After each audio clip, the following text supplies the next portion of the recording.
Good afternoon. I got some seedlings here that I got because of Dave Goodman. They're a Nemaguard cross, but they came out with Nemaguard Florida King and Nemaguard Tropic Snow. The roots, no nodules, no evidence whatsoever of any kind of disease, soil harm, bacteria, anything. They came out to be so far to be a lot more hardy than everything else.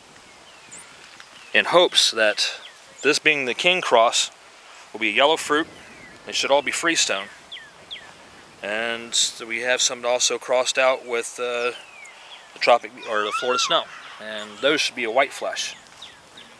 Well, indicative of the Nemaguard is red leaves. Also has a darker pink or fuchsia blossom. The Nemaguard rootstock, reason it's a little special, at least to me, it was a rootstock that was used throughout the 70s, 80s, and into the 90s for nematodes, issues in the soils we've got here, which is almost all sands and no organic matter. They tend to resist the parasite a lot better than most of the other trees. Well, as a rootstock, it fell out of favor for other modern varieties. I, on the other hand, have had really good success with it.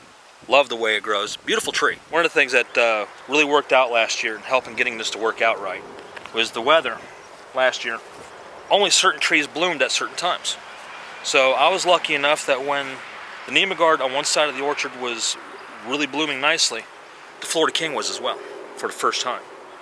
A couple of weeks later, after the blossoms had finished out and they'd already started fruit, the next set of trees started blooming, which ended up being the Nemaguard and the Tropic Snow. So we're going to see how it turns out. I was gifted with a really good chance to have segregated trees blooming at certain times. So see if we can hope it'll happen again. And how did you start the seedlings? These were dropped on their own. They're all volunteers on their own. I didn't do anything. That was the glorious part about these. In a really horrible poor soil, in really horrible poor conditions, we had no water most of last year out in the orchard. And they still grew and they still took.